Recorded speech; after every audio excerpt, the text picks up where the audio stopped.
Olá, bem-vindos a mais um TED Talk.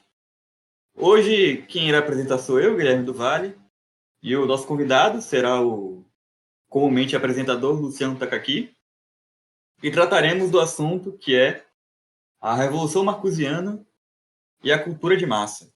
O Luciano vai comentar um pouco, fazer um apanhado histórico, tirar várias consequências de um assunto que é bastante relevante, extremamente relevante, diria, até fundamental, e, sobretudo, muito interessante também.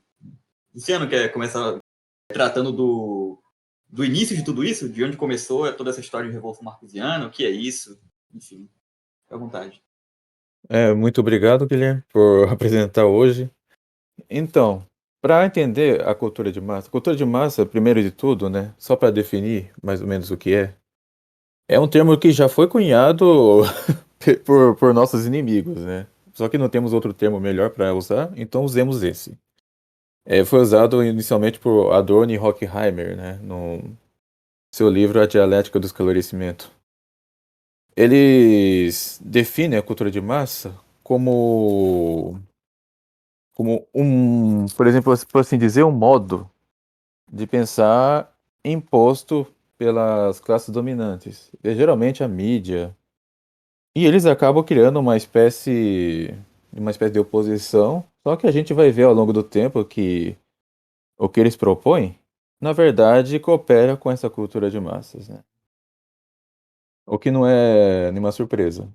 Sabemos que quando se tira Deus como o nosso fim, tudo coopera para o príncipe desse mundo. Vamos fazer. Primeiro vamos começar da Idade Média, para entender o que aconteceu nesse tempo, né? Surgiu na Idade Média, lá em Oxford, a obra de um cara chamado Guilherme de Ockham, o pai do nominalismo, em que ele não vai estritamente rejeitar os universais, mas ele vai eliminar completamente a sua importância. Com o tempo, claro, vão surgindo nominalistas, ele é o pai do nominalismo, e vão surgindo nominalistas cada vez mais radicais, em que vão acabar dizendo que, por exemplo, o homem não é mais do que um nome atribuído a um conjunto de entes mais ou menos semelhantes. Na prática é isso que ele vai fazer. Isso já vai reduzir muito, enormemente, a dignidade ontológica do homem. Vai dar pontapés para várias doutrinas, no final, né, como o darwinismo. Pouco tempo depois virá Maquiavel.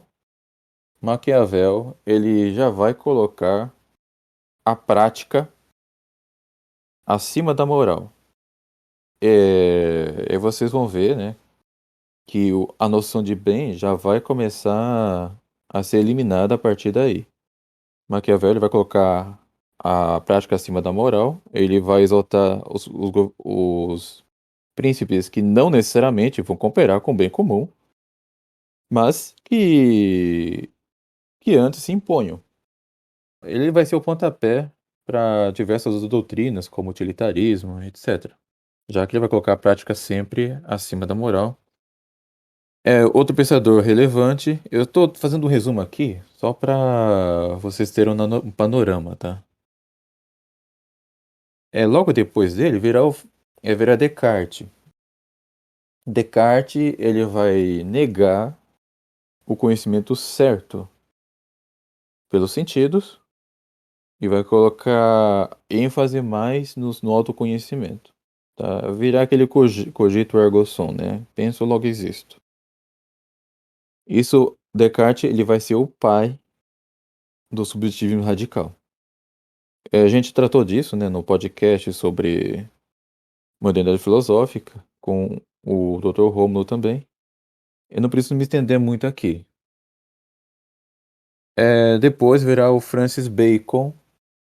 Bacon ele vai exaltar a técnica, tá? Ele vai achar que o homem ele tem que trabalhar para mudar a natureza, em prol do próprio homem, claro, né? Onde vai parar tudo isso?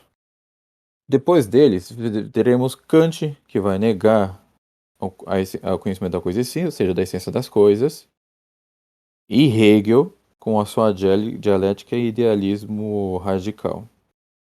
por enquanto isso vai ser suficiente porque a gente vai nos deter numa figura chamada Karl Marx. Karl Marx, ele nada mais é, tá, do que um resumo desses pensadores que eu citei até aqui. O que Karl Marx vai propor? Ele vai mostrar uma certa admiração, né, pelo Hegel. Ele vai ser, na prática, um hegeliano, porém sempre crítico de Hegel. É curioso isso. Ele vai adotar sua dialética hegeliana das tese, antítese, da uma síntese superior. Ele vai adotar isso, mas ele vai aplicar o seu materialismo nisso. Mas por que ele vai fazer isso? Porque Karl Marx ele vai ser imbuído da ideia de Maquiavel, de colocar a prática acima da moral. Ele vai criticar Hegel porque ele é muito idealista. Ele acha que porque ele vai desejar que as coisas sejam mudadas também, dentro desse espírito. E Marx ele vai dizer o seguinte, né? Ele vai querer que a realidade seja mudada para que as classes, digamos, inferiores, que é o proletariado, eles se livrem da alienação imposta pela ideologia da classe dominante que ele vai chamar de burguesia. Então você vai ver que o liberalismo está impresso no espírito marxista também. O marxismo não é uma oposição ao liberalismo, senão eu diria que é a sua ápice, né? Porque é nisso que vai se degenerar o liberalismo, tá? Esse tipo de doutrina aí. Inclusive o próprio liberalismo, né? O próprio capitalismo nessa esfera, que acaba gerando toda essa situação que o Marx faz críticas, né? Inclusive, muitas críticas de Karl Marx foram até como que repetidas por outros autores, como Chesterton, por exemplo. Tem algumas críticas ali que são realmente verdadeiras, apesar deles serem imbuídos de ideias venenosas. Mas toda essa calamidade de onde vai sair Marx, né? Só foi possível graças ao liberalismo, né? Como você disse. O Marx criou uma espécie de falsa solução, né? Ao liberalismo. Exatamente, exatamente. Eles acham, É. aí acaba mesmo os marxistas achando que eles são combatentes do liberalismo, quando eles estão apenas ali naquela sopa, né? Sim. Eu não diria nem que Marx tentou apagar o fogo com gasolina, né? Ele jogou pólvora mesmo. Agora, por que eu citei Marx, né? Porque aqui que a gente vai entrar na parte de onde veio a cultura de massa, né? Alguns direitistas, né, ao falar do Tratado do Marxismo Cultural, que é um termo muito infeliz, eles acham que veio com Antônio Gramsci. Eu discordo. Antônio Gramsci ele vai ter uma influência menor. Por que ele vai ter uma influência menor? Gramsci, ele vai ser de alguma forma um pouco crítico de Marx. Ele vai criar um termo chamado Estado ampliado. O que é esse Estado ampliado? Para Gramsci, o Estado ele vai usar de duas coisas para impor, para dominar o povo, né? Que vai ser o seu pensamento único, por assim dizer. A sua alienação, usando a linguagem de Marx, né? Ele vai dizer que o Estado ele vai usar do poder coercitivo, né? Onde ele vai descer a pancada na galera que questionado, que se opor. E para a massa mais dócil, ele vai usar aquele que eu chamo de hegemonia cultural. Aqui é interessante ver o seguinte, tanto para Marx como para Gramsci e como também para o pessoal da escola de Frankfurt, a cultura não é algo que vai surgir espontaneamente, naturalmente do ser humano. Para eles, a cultura é uma invenção da classe dominante. Isso é muito importante saber. Veja que eles são convictos disso.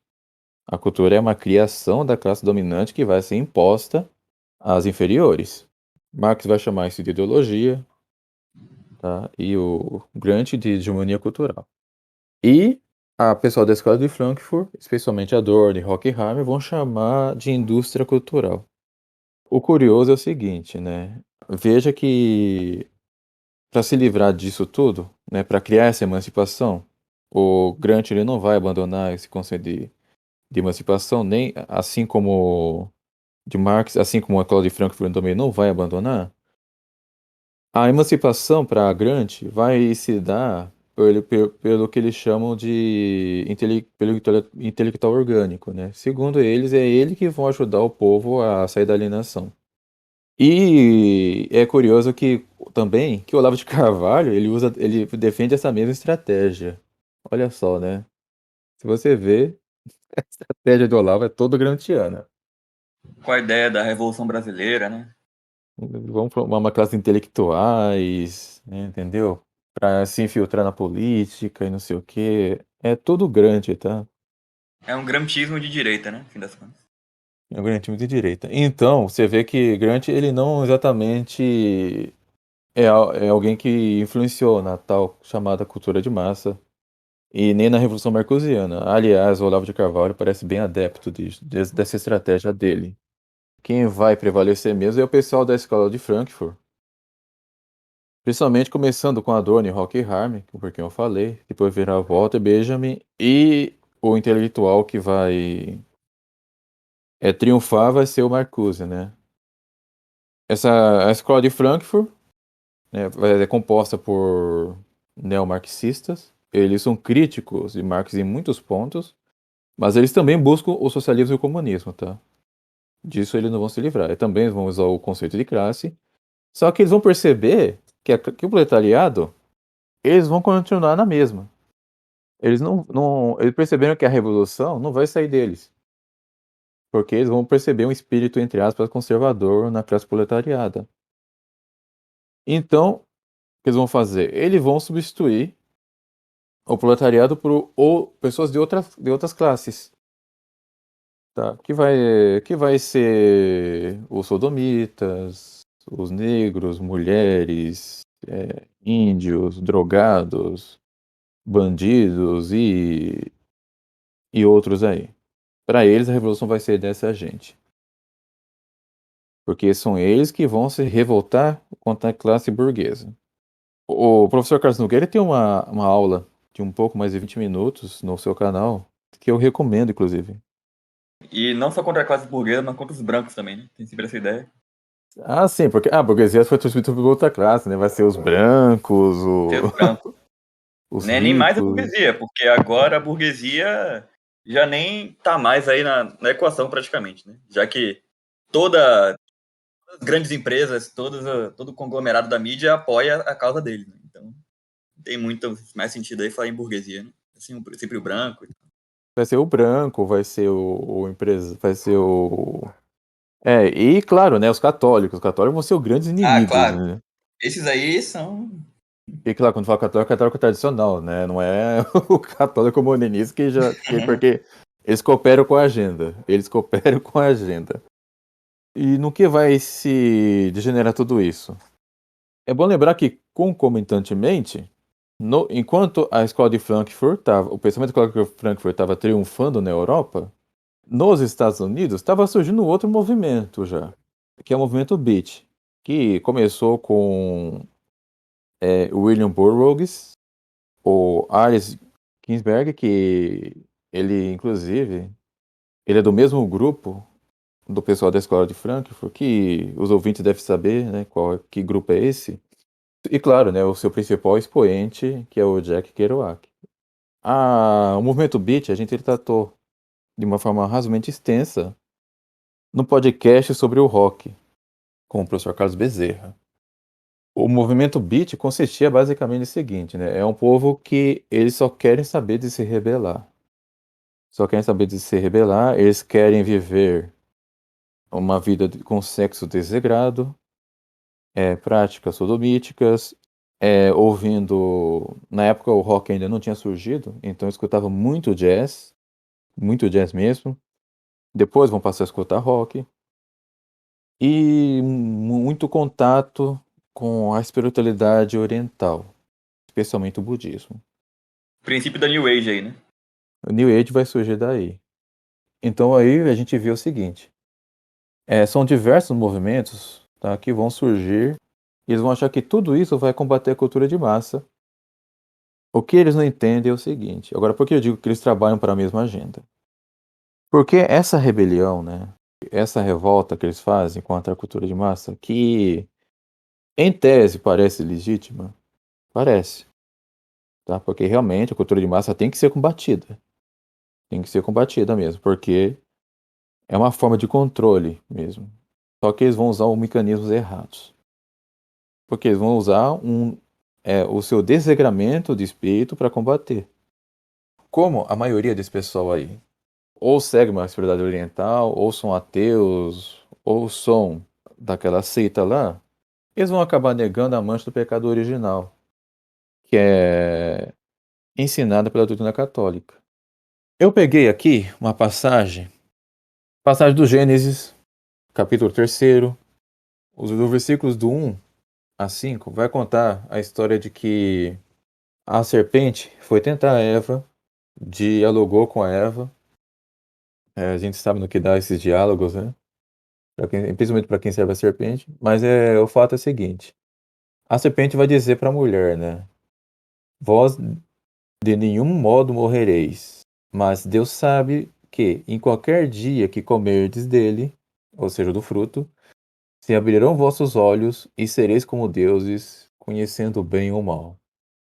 A narrativa continua no versículo 6. Viu, pois, a mulher que o fruto da árvore era bom para comer, formoso aos olhos e desejável para alcançar a sabedoria. E tirou o fruto dela e comeu. Aqui, segundo alguns exegetas entre os padres do deserto, eles entendem o seguinte, que a tripla concupiscência mencionada por São João, que são a concupiscência da carne, a concupiscência dos olhos e a soberba da vida, está presente nessa parte aqui. Aqui começou a desordem das paixões. Quando o homem ele segue as paixões desordenadas, a sua inteligência fica embrutecida. E o que vai acontecer? Ele vai cair facilmente na narrativa do pessoal que domina a cultura de massas, que, como a gente sabe bem, é a mesma também que tem um controle da chamada Revolução Marcosiana, iniciada pela escola de Frankfurt, especialmente com Herbert Marcuse. Ele sabe muito bem manipular essas paixões. Mas para isso, aqui vou entrar em uma outra história agora. Em um período mais curto, porém é bem mais complexo. A gente sabe bem que em 2019, o pessoal do Porta dos Fundos produziu fez uma produção blasfema, né? Que foi depois lançado na Netflix e o pessoal, e tanto católicos como protestantes fizeram uma campanha de boicote contra a Netflix. Isso em 2019. Em meados de 2020, veio também uma outra campanha de boicote, também realizada por católicos e protestantes, os dois juntos, e também alguns ortodoxos, também contra uma outra produção lançada na Netflix, chamada Cuties, que mostra umas mocinhas marginalizadas lá em posições muito sensuais, e a produção mesma me parece um tanto quanto desonesta, né? Mas o que se vê em realidade é que essas mesmas pessoas que organizaram o boicote, a maioria delas não só não cancelou a assinatura, mas como muitos que fizeram cancelamento, retornaram. Disso eu sei, porque eu já vi gente que fez isso, tá? Mas por que isso acontece? As pessoas se perguntam como é que a Netflix consegue fazer tanta gente convencer a renovar a assinatura. Como é que essa empresa consegue? Aliás, não só a Netflix, mas como tantas outras, consegue prender o consumidor. A gente vê esse pessoal, por exemplo, da cultura beatnik, falava contra o consumismo, etc e tal. Mas eles não conseguiam ser coerentes com o que eles falavam. Assim como também o pessoal comunista também não consegue ser coerente com o que eles pregam, né? Daí a gente fica brincando, né? Falando em comunista da iPhone, né? Bem, a resposta está na própria Netflix, inclusive. Porque se você pesquisar quem é o CEO da Netflix, é um cara chamado Mark Burns Randolph, tá? Mas quem é esse cara aí? Ele é ninguém mais, ninguém menos do que o sobrinho neto do Edward Bernays. E quem é o Edward Bernays? É o pai da publicidade moderna, sobrinho de Sigmund Freud. Para entender o que aconteceu nesse tempo todo é o seguinte. Pouco antes da Revolução Francesa, teve um alemão chamado Adam Weishaupt. Adam Weishaupt, ele estudava em uma universidade jesuíta. Ele era professor, doutor de direito e professor de direito em uma universidade jesuíta dessa cidade. E ele é um cara que não valia nada, tá? Na época dele, a ordem dos jesuítas, a Companhia de Jesus, ela tinha sido suprimida pelo Papa, salvo engano, Clemente VII. Ele já tinha sido suprimida, entendeu? Isso fez com que algumas universidades ligadas aos jesuítas ficassem mais secularizadas.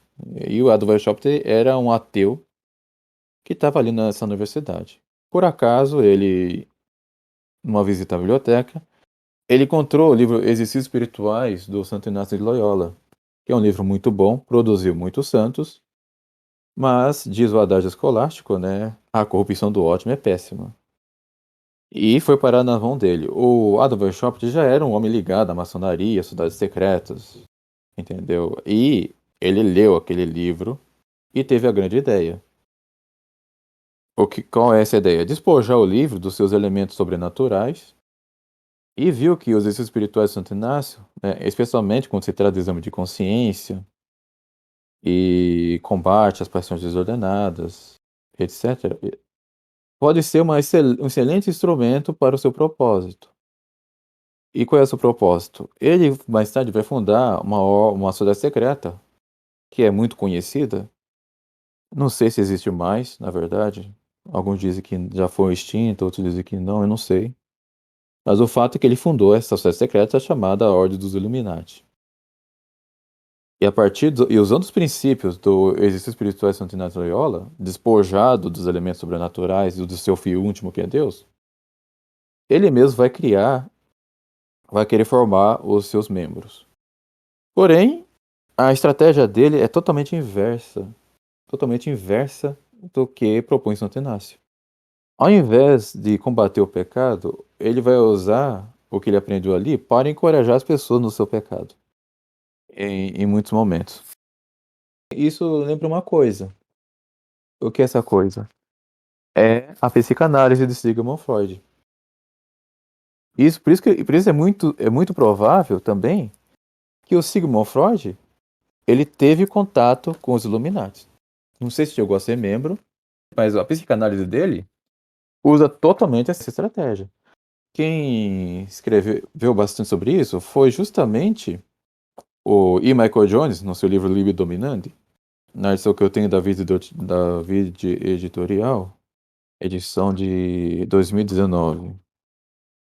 Na página 174, ele escreve o seguinte: o método Illuminati, do Adam Weishaupt, e a psicanálise alegavam que podiam investigar as profundezas da alma humana ao cuidadosamente observar lapsos e gestos aparentemente aleatórios. Ambos eram baseados em exames de consciência, entre aspas, aprofundados, quase confessionais, durante os quais o controlador Illuminati ou o psicoterapeuta, né, o psicanalista, recebe detalhes da vida pessoais dos pacientes, que depois podem ser usados contra eles. Tanto o método Illuminati quanto a psicanálise terminariam como formas sutis de controle psíquico, pelos quais o controlador da consciência, a paixão dominante do adepto, podendo-a livremente manipular. Os Illuminati alegaram ser uma espécie de Zuhit, ou treinamento, um caminho de perfeição, mas Agaten, é um autor que ele cita aqui, ao comparar o método Illuminati às suas raízes na tradição pietista alemã, deixa claro que o autoconhecimento não era o objetivo final de um desejo religioso e transcendental pela salvação. Na verdade, o autoconhecimento e o conhecimento humano serviam como formas de controle que deveriam produzir a criação de um paraíso utópico na Terra. A psicanálise e o método Illuminati eram realmente o mesmo projeto. O termo Selinálise dos Illuminati é simplesmente o correspondente ao germanizado da psicanálise, ou vice-versa, com os detalhes cambiando de acordo com a possibilidade de uma época posterior.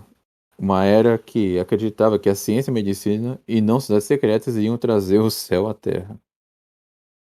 Mais abaixo, ele escreve aqui, já na página 175. O Adam Weishaupt estudou com o jesuíta por 8 anos. Ao criar a sociedade secreta, ele simplesmente se apropriou dos exercícios espirituais de Inácio de Loyola, mais especificamente o exame de consciência, e, entre aspas, os iluminou. Weishaupt, no que diz respeito aos jesuítas, foi um estudo de caso sobre ambivalência. Eles os odiavam, mas ainda assim, disse Friedrich Milton, que quando jovem quase se tornou um deles. Ao extrair todo o conteúdo sobrenatural do exame de consciência e remover os controles estabelecidos pela igreja sobre o confessionário, mais notavelmente a confidencialidade intrínseca ao selo confessional, Weishaupt transformou a confissão em um instrumento de manipulação e controle. O exame de consciência retirado do confessionário se tornou o silêncio-espionagem. Em vez de libertar o penitente de seu pecado, ele o tornava escravo do controlador, passivelmente de chantagem, mas mais usualmente sendo manipulado de acordo com as paixões que ele descrevia em controle para o seu, entre aspas, confessor. O método Illuminati não é a adoção da espiritualidade do Inácio, é a sua perversão. Bem, sabendo disso, a gente não precisa falar muito sobre Sigmund Freud. Sigmund Freud vai seguir o mesmo esquema. E o que isso tem a ver com Edward Bernays? Freud, assim como Weishaupt, ele manipulava as pessoas individualmente. Isso é importante saber. Individualmente. O que vai fazer o Edward Bernays? O Sigmund Freud, ele nunca revelou todos os seus segredos para ninguém, nem mesmo para o seu principal discípulo, Carl Jung. Inclusive, ambos se desentenderam por causa disso daí. Mas ao que parece, o Sigmund Freud, ele teria passado muito mais dos seus segredos para o Edward Bernays. O Edward Bernays, ele vai fazer o quê? Ele vai querer ir além do que Sigmund Freud fez. Enquanto Sigmund Freud ele controla as pessoas individualmente, Edward Bernays vai criar um método de manipular as pessoas coletivamente. E como isso vai se dar? Tem um documentário na BBC. Sabem que a BBC não presta, né? Sabe, o pessoal do BBC não vale nada. Mas esse documentário é interessante para entender a mentalidade do Edward Bernays. O documentário se chama O Século do Ego. The Center of Selfish, né, em inglês. Eu não assisti todo o documentário porque é muito longo, entendeu? E a minha rotina não me permite. Mas o que assisti, eu peguei o suficiente. Tem uma parte que o entrevistado é um homem chamado Peter Strauss, que foi empregado de Bernays. Ele vai dizer o seguinte: Ed Bernays criou uma maneira de comercializar que não é vender para o seu intelecto, como se precisasse comprar um automóvel, mas que você se sentiria melhor se você tivesse este automóvel. Acho que ele deu origem a essa ideia de que eles, os consumidores, não estão somente comprando alguma coisa, eles estão se comprometendo pessoal e ou emocionalmente com aquele produto ou serviço. Não que você precisa de uma nova peça de roupa, mas que você se sentirá melhor com aquela peça de roupa. Essa realmente é a contribuição dele. Veja que o Peter Stroll não está criticando ele, está elogiando, tá? Acho isso impressionante. Muito interessante. Então, o que ele vai fazer? Ele vai criar uma conexão emocional e afetiva com um produto ou um serviço, ou melhor ainda, com a marca. É por isso que as pessoas, às vezes, elas não, tipo, quando elas não vão comprar uma peça de roupa que precisa, é porque elas querem aquela roupa daquela marca. E não só eles vão fazer assim, como ainda por cima, eles vão acabar fazendo propaganda para essa mesma marca. É super normal hoje em dia ver uma pessoa com uma camisa ostentando o logo da marca da camisa. É esse o grande efeito que ele conseguiu fazer. Isso vai mudar o futuro da humanidade inteira ao longo do século XX. Podemos até considerar que é uma espécie de idolatria que ocorre, né? Que já, inclusive, transcende qualquer noção aí. Não é nem mais propriamente o bem de capital em si. Tem um envolvimento aí de outra ordem, né? Uma coisa bem esquisita. Sim, isso a gente vai ver muito na indústria do entretenimento, especialmente cinema e música. Você vai ver, as pessoas vão começar a idolatrar os artistas, vão idolatrar tal grupo. Isso a gente comentou no podcast sobre o rock. Você vai ver as pessoas, elas vão começar a surgir tribos urbanas em torno desse espírito aí. Tudo isso é criação do Edward Bernays.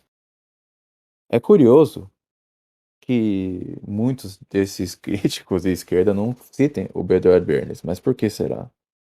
Justamente porque ele é discípulo de um ídolo deles, que é o Freud. E eu gostaria de chamar a atenção para a genialidade maligna do Edward Bernays, né? E tem uma história, mais à frente, na página 347, o Michael Jones, ele vai narrar uma história. Eu não vou ler, né, ipsis literis, a história toda. Eu vou dar um resumo. Ele tinha uma secretária chamada Bertha Hunt. Ele vai fazer o seguinte. Em 31 de março de 1909, essa secretária, amando do Edward Bernays, foi até um ponto de ônibus, tá? E também com antecedência, o próprio Edward Bernays, ele vai avisar alguns jornalistas do que aconteceria nesse aquele ponto de ônibus onde a Bertha Hunt estava se dirigindo. E ela resolveu, no ponto de ônibus, cercado de homens, tá? Só para contextualizar uma coisa, as mulheres fumando naquela época tinham péssima fama. Naquela época, as mulheres que fumavam eram geralmente prostitutas. Então era uma coisa muito mal vista.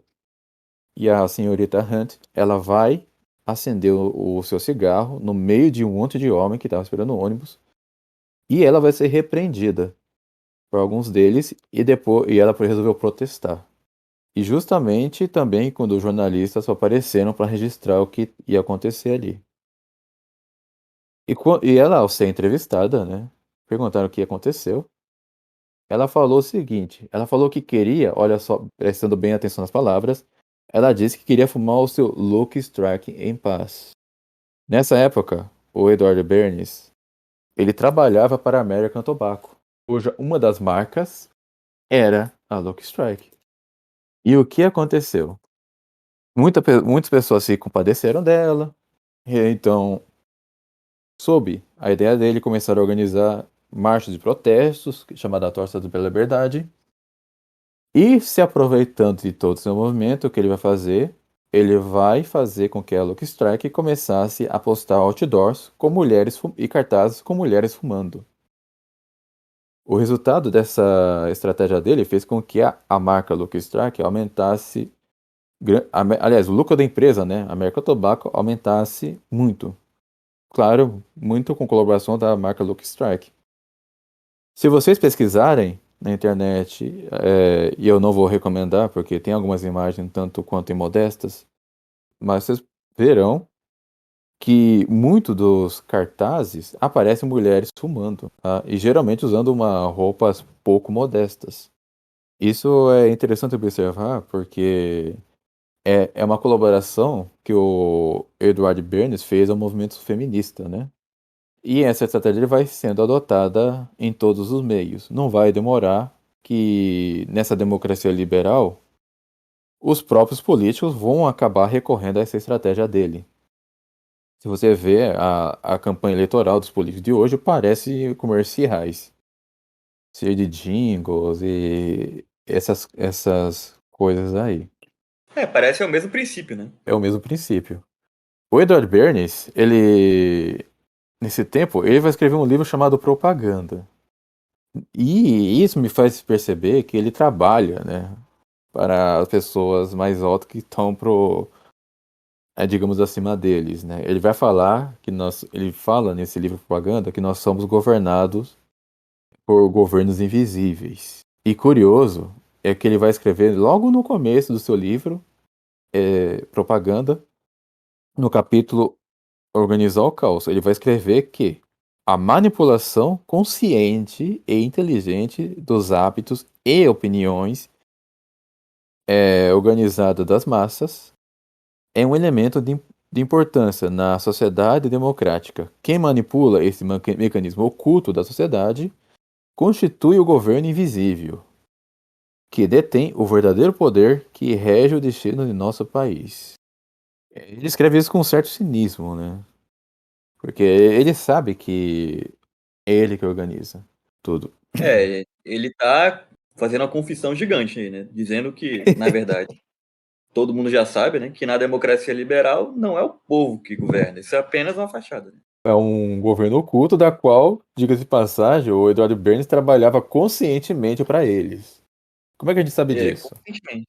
Vou recapitular uma coisa que o professor Carlos Bezerra disse no podcast sobre os super-heróis. A distinção entre publicidade e propaganda. Tá? A palavra propaganda vai ser abandonada por Eduardo Berns depois, porque pegou uma má fama. Vou dizer depois o porquê disso. Ele vai dizer a publicidade, né, usando. Eu vou usar aqui uma definição de dicionário, mas é bem útil.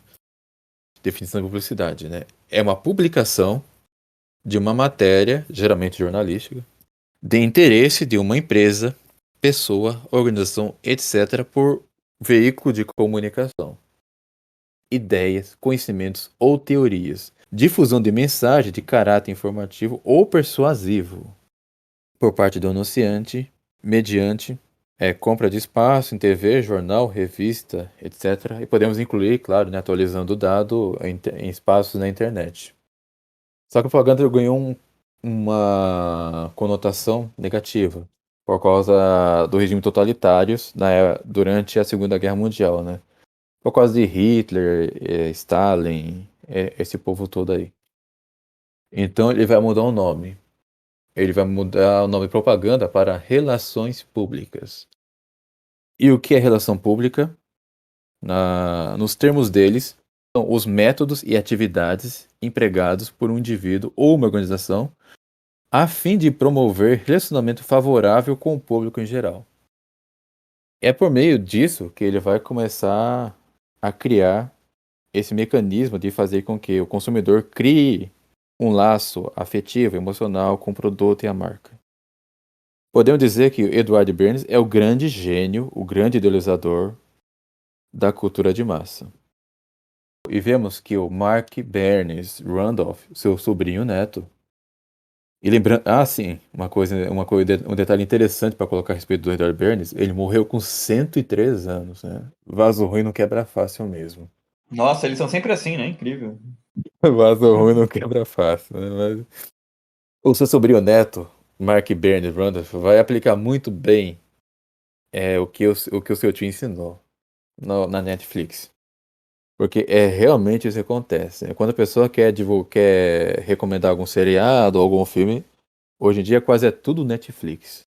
É uma coisa impressionante. E a gente. Só que não vai ser só Netflix, né?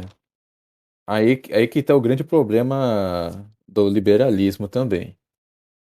Porque, como no liberalismo a economia não está unida à moral, porque a gente aprende na boa filosofia que a ética e a economia não podem estar separadas. São coisas distintas, claro, mas não podem estar separadas. O liberalismo separa. Até a sua falsa oposição, né, até o seu filho bastardo, que é o comunismo, ele também separa a economia da moral. O liberalismo é assim, não vai ter controle, não está ordenado ao bem comum, e quem ganha espaço no liberalismo econômico é esse tipo de gente. Daí só vigora, como você ia falando, a lei econômica, né? E a lei econômica é uma selva, e nós sabemos que existe aí os especialistas nisso aí, né? Que quando não tem nenhuma amarra moral, vão ter um prato cheio, né? Como se diz. Prato cheio. Aí você vai ver Como a Revolução Marcosiana se une tudo a isso? Porque, primeiro, sabendo que por causa da mancha do pecado, eles podem ignorar a questão da mancha do pecado original, que nós sabemos, mas eles não vão negar que existe no homem essa inclinação para os vícios. Eles sabem disso, eles podem não saber que é o pecado original, mas a mancha do pecado original, mas eles sabem que o ser humano tem essas inclinações. Eles vão usar desse mecanismo que o Edward Bernays muito bem ensinou a explorar. Já existia algo semelhante, é claro, né, antigamente, mas o Edward Bernays levou a entre aspas, perfeição inaudita.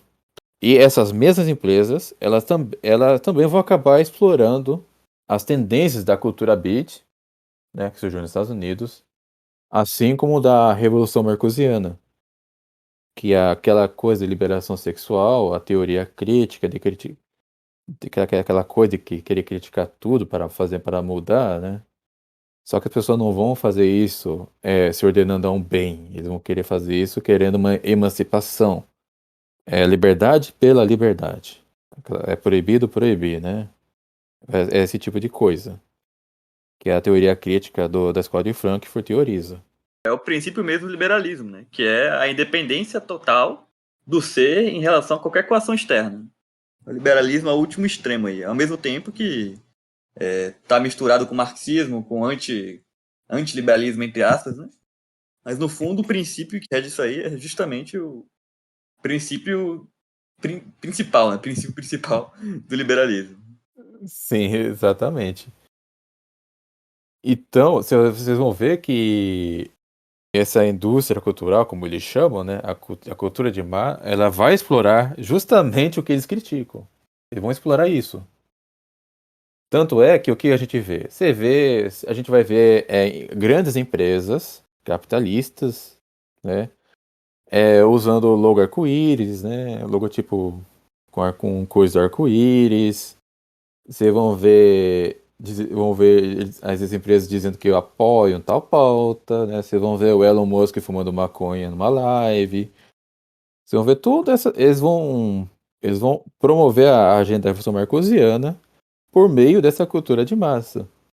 Então, é por isso que eu digo, né? Esse povo da cultura beat, da geração beat dos Estados Unidos e da escola de Frankfurt, que se dizem tanto críticos, né, da indústria cultural, eles mesmos vão trabalhar para essa mesma indústria cultural. Justamente porque eles não sabem, ou eles querem omitir, que o fim do homem é a união eterna com Deus. Só que, quando eles querem colocar a liberdade como princípio principal, acontece isso. Eu até posso dizer uma coisa seguinte, né? Quando se trata de liberdade, o Monsenhor de Seguir, ele vai citar três formas de liberdade, né? A primeira é que é a liberdade para fazer o bem, com menos obstáculos possíveis, né? É fazer o bem com menos obstáculos possíveis, porque sem nenhum obstáculo é impossível, né? É só no céu.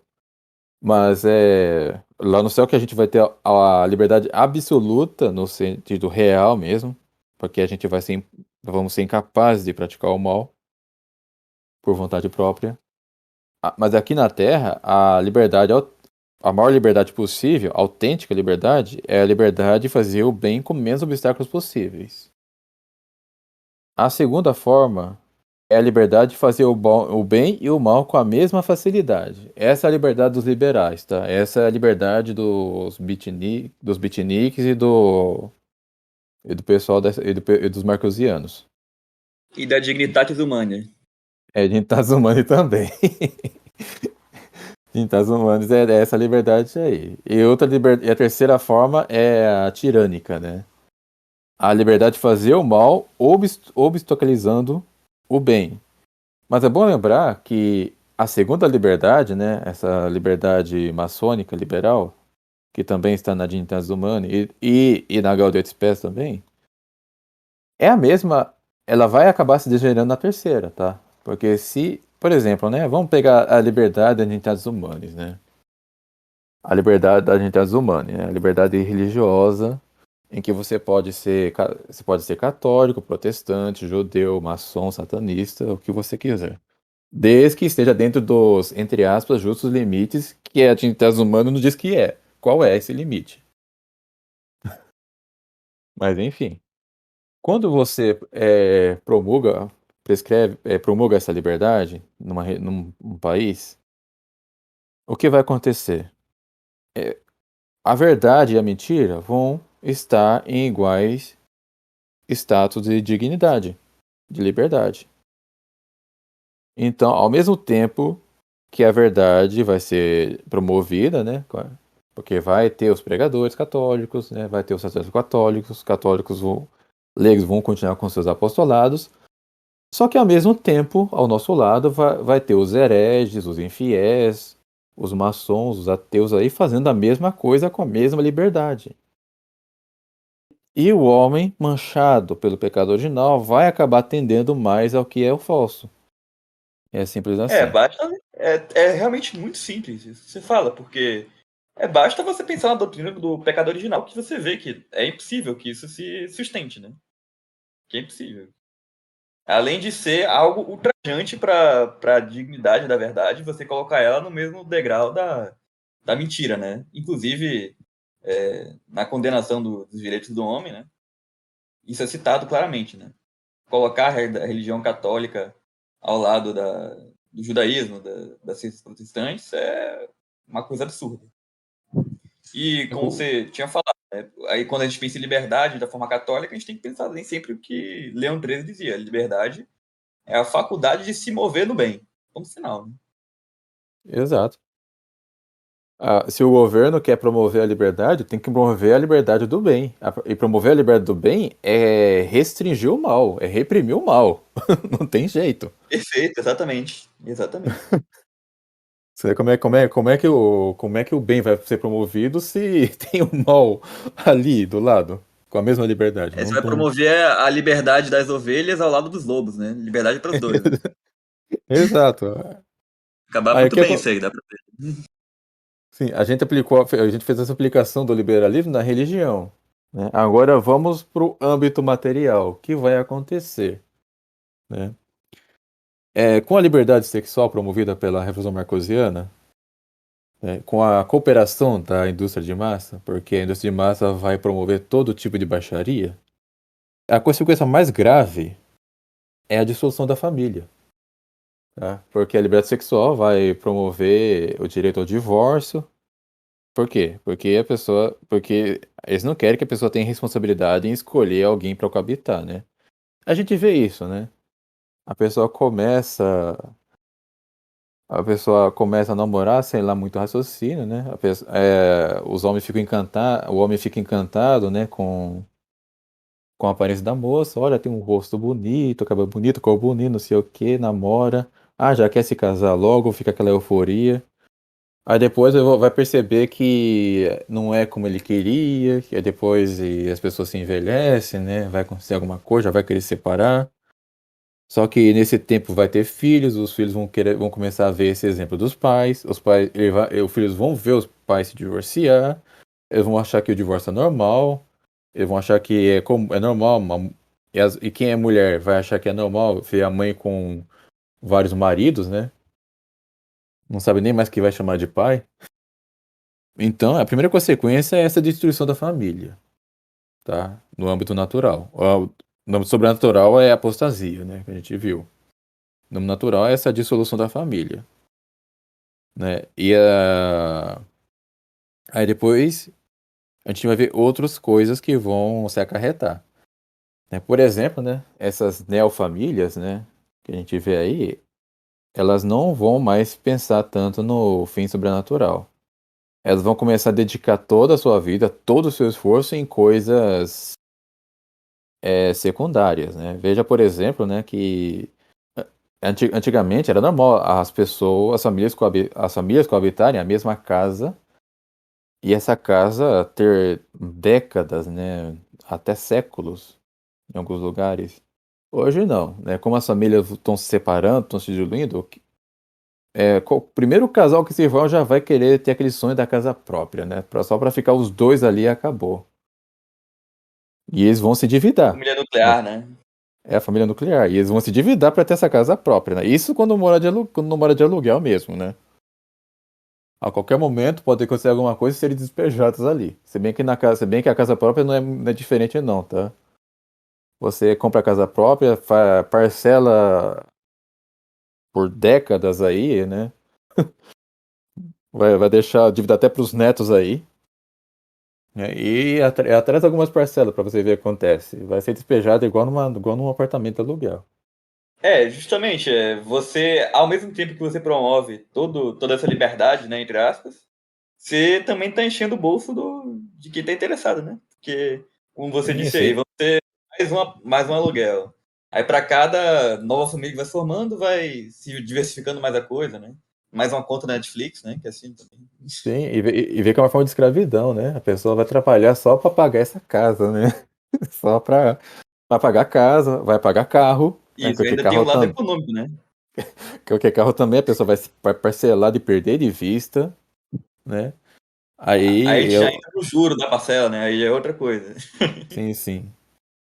Sim. E detalhe que quem vai ganhar muito com isso é aquela seita que a gente não pode mencionar. Exato, Porque aquela que é especialista em juros, né? que é aquela especialista em usura, né? Desde sempre. Entendeu? Aí vai alimentar a indústria do turismo também, né? Porque as pessoas com as paixões desordenadas aflorando, né? Tudo vai ser entediante para elas. Não sei se as pessoas já repararam isso. Então, quem tem um pouquinho mais de dinheiro vai querer ficar usando sua válvula de escape e fugindo do lugar. Vai querer passear lá para Paris, vai querer ir ver as praias do Caribe, vai querer ver E os na Disney, Alpes, ir na ações. Disney.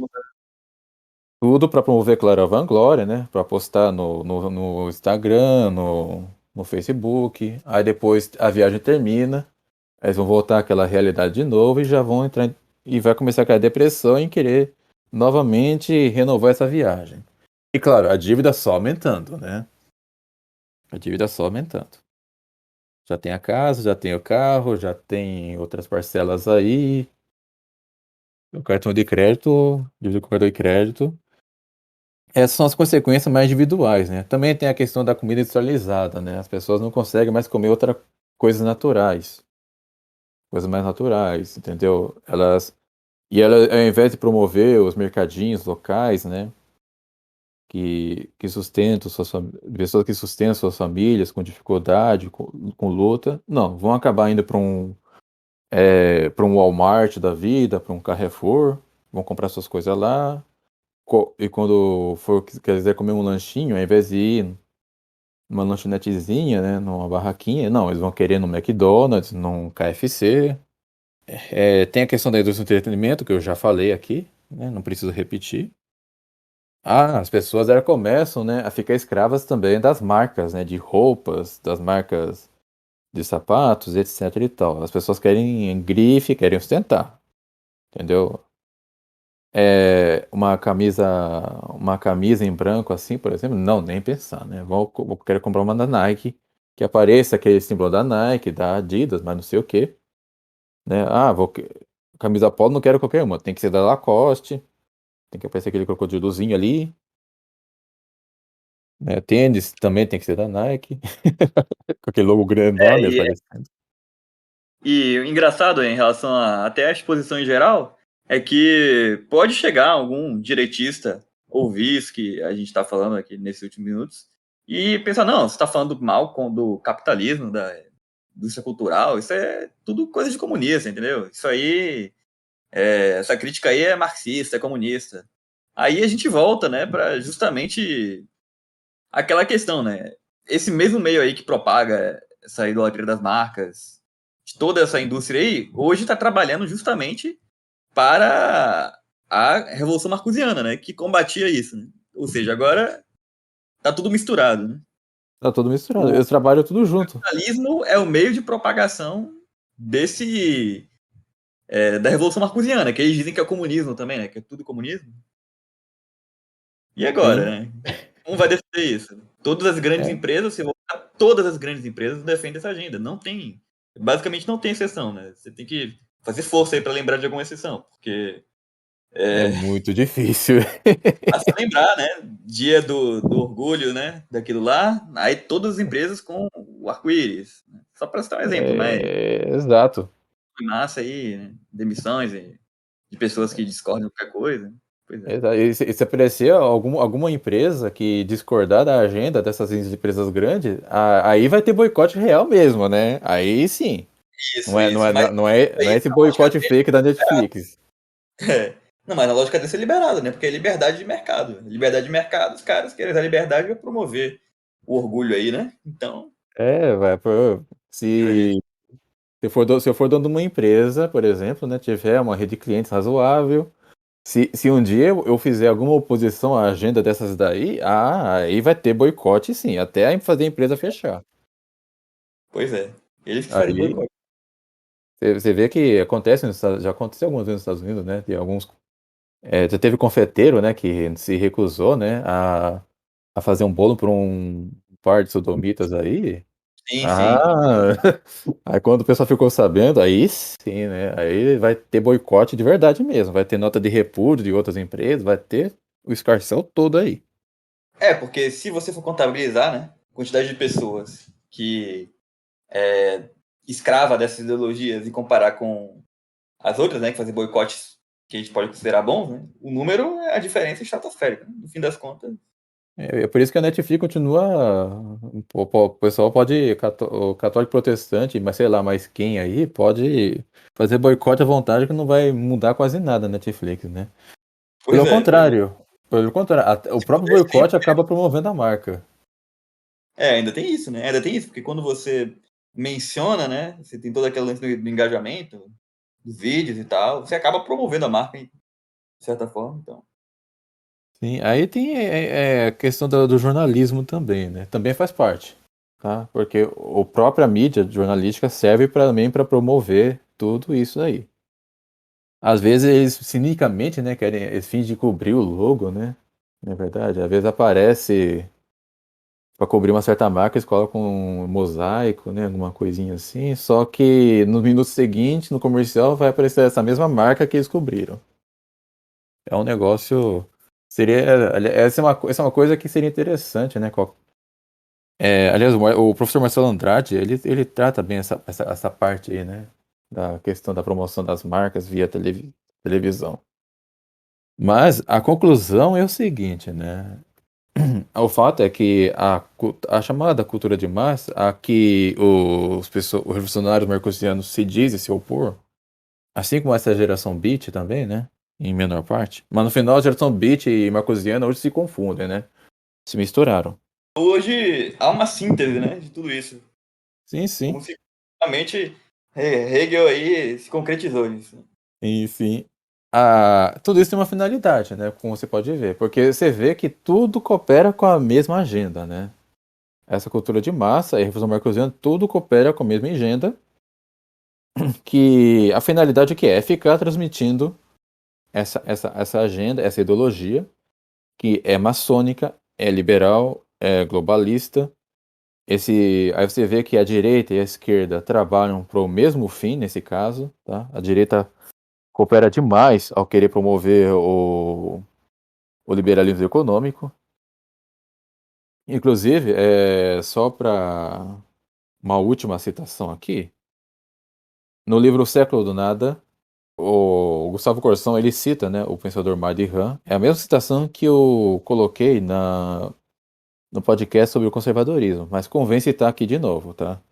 Escreve o Mardi Han, citado por Gustavo Corsão. A distinção entre a esquerda e a direita é sempre uma iniciativa da esquerda, feita pela esquerda em proveito da esquerda. Há uma direita na proporção que uma esquerda se forma para designar a direita e a ela se opor. O inverso nunca se dá. O que instauram e põem em funcionamento o jogo esquerda, logo se situam na esquerda, de onde delimitam a direita para combatê-la e excluí-la. Resumindo, os revolucionários, eles mesmos são incendiários dos bombeiros, né? É esse jogo dialético aí que engana bastante gente, É aquela entendeu? história que o Rolando Federer dizia, né? que o conservador de depois de amanhã é o revolucionário de antes de ontem, né? Sempre isso. Exatamente. Aí o que. E eu posso aplicar a mesma com relação à Revolução Marcusiana e à cultura de massas. Uma não é oposição à outra. Elas cooperam entre si e a agenda se segue enquanto o liberalismo continuar. E como o católico vai se opor a isso, né? Vai virar um eremita, vai virar um eremita, vai se isolar no meio do mato para fazer práticas ascéticas? Não, não precisa chegar tanto. O nosso papel é viver como católicos, rezar como católicos, evitar, claro, ao máximo defender essa agenda, e consumir os produtos dessas coisas é praticamente impossível hoje em dia, tá? Se adotado, você vai acabar tendo que consumir alguma coisa deles, entendeu? Você pode até comprar algo no mercadinho, mas e para você dirigir para uma outra cidade, vai ter que comprar um carro fabricado por uma grande empresa. Usar combustível de uma grande empresa. E, enfim, não tem como. Entendeu? Então, lutar contra isso é impossível, tá? Para nós é impossível. A gente não vai. Nós não somos revolucionários, nós não somos marcusianos, nós não somos teóricos críticos. Sabemos Nem a mística que. também, para se Oi? isolar no meio do mundo. E não somos amistos também, né?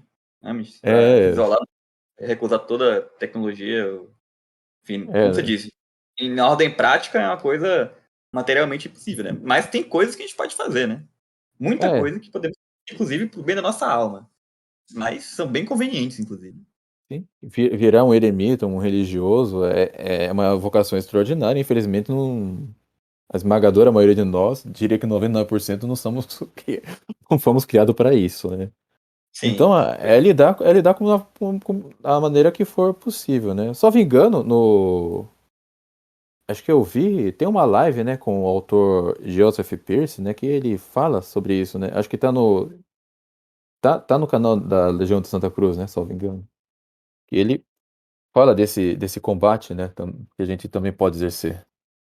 Sim, até na ordem da nossa própria vida particular, né? Das nossas coisas, por exemplo, como você vai querer ser um bom católico, né?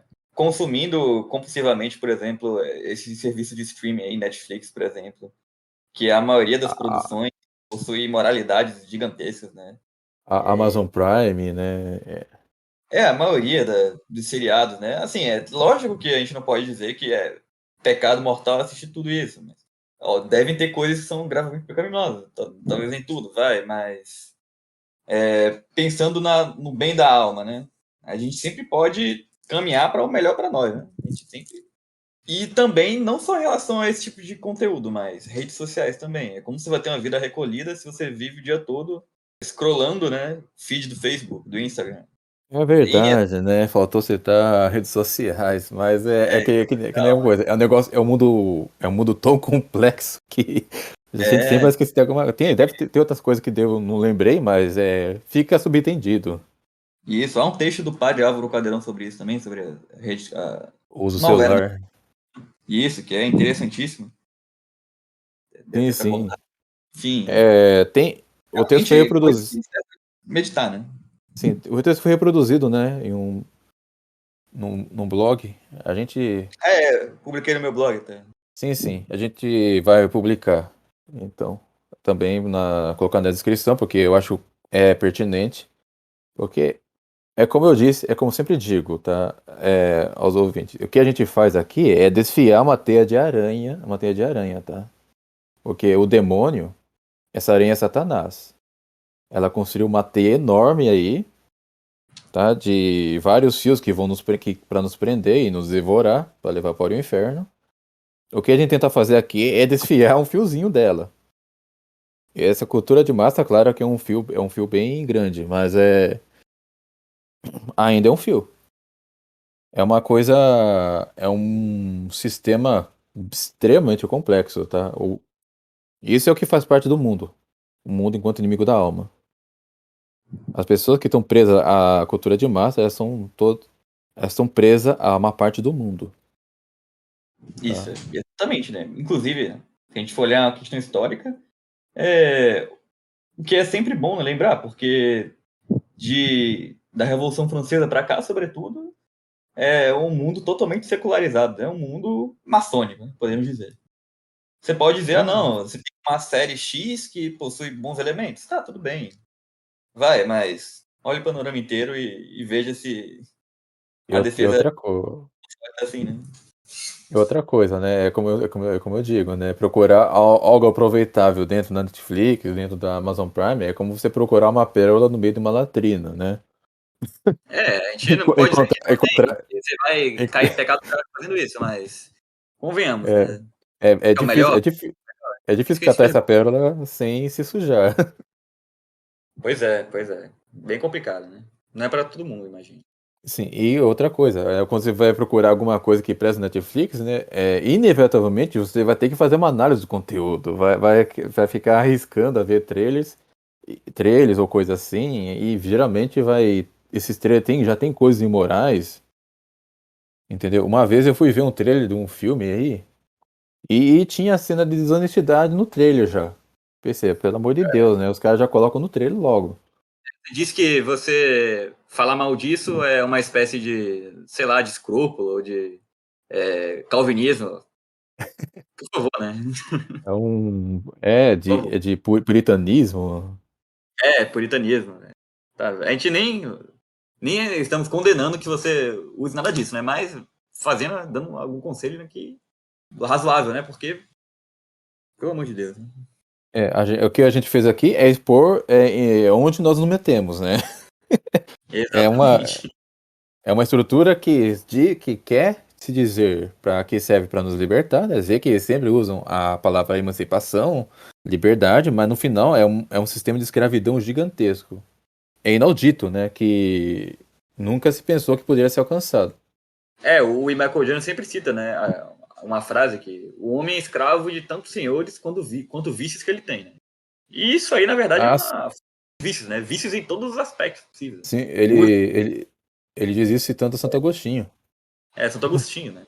Então, quantos de vícios você não tem? Tudo hoje provoca vício. Né? Tantas essas séries aí, né? A Netflix, né? A gente citou muito. Utiliza aquela estratégia, né? De você termina o vídeo, ele já tá. Termina o episódio, ele já tá carregando, né? O próximo episódio. E algoritmos de Só. recomendação para saber, deduzir com base em inteligência artificial o que é que você vai querer assistir logo em seguida, para você não parar nunca de assistir. Então, Sim, sim. E fora que sempre as temporadas sempre se renovando, né? Sempre se renovando. Ó, já tem série na sétima temporada, oitava temporada, sei lá mais o quê. é infinito o negócio, é infinito. O negócio não Cara, termina. E quando acaba um seriado de vez, aí já anuncia outro, né? Que vai ter tantas temporadas também. Então isso é a nunca. Netflix também utiliza para escolher, né? Parece que para escolher qual é o tema da série que eles vão produzir, eles também utilizam, né, algoritmos, né? Para ver as É, é, tendências. É um negócio. é a genialidade maligna do Edward Bernays, né? Criar um laço É afetivo. isso mesmo. Ele vai Isso, exatamente. prendendo a pessoa. É como se a Netflix fosse algo análogo a um cônjuge já. Não consegue mais desvincular. Entendeu? É como se fosse um amigo, um namorado, alguma coisa assim. É um vínculo realmente afetivo. E se tirar da pessoa, coitada dela, né? Vai entrar depressão, né? Vai virar uma espécie de filho órfão. As pessoas hoje são dependentes, né, dessas coisas. Tanto Né? desses conteúdos, quanto de celular. Enfim, tem para tudo, né? Tem vício para todos os gostos aí. Exato. Chegou, Mas. tem aquele documento, você deve conhecer. Acho que é da alta venda, né? Isso aí é séculos atrás. Que o objetivo deles é fazer com que o povo respire, tenha vícios através de todos os sentidos, né? Através do som, do nariz, tudo, né? O vício em Nossa, todos os lugares, respire o vício. E hoje parece que eles conseguiram algo assim, né? sim, somos como peixes dentro da. É como se tudo isso fosse a água e nós fôssemos o peixe, né? Isso, Estamos exato. É o ambientalizados mundo, né? nisso. Mas creio que acho que já tratamos o suficiente, Guilherme. Daria para tratar muito mais, na verdade, né? Isso, acabou que abarcou alguns assuntos de outros podcasts, né? Isso daí é infinito, é infinito. Mas acho que ficou bem claro, né? Para deixar bem claro para pessoas, né? Quem. Nossos ouvintes, né?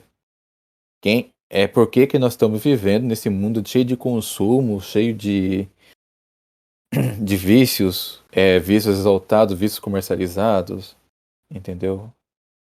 E podemos também, qualquer dia, fazer um podcast sobre outros assuntos, como a revolução sexual, a pornografia, né? Que é uma outra indústria Isso. daí, que nós não citamos, mas até É mais muito. porque é uma outra indústria muito complexa que merece um episódio à parte.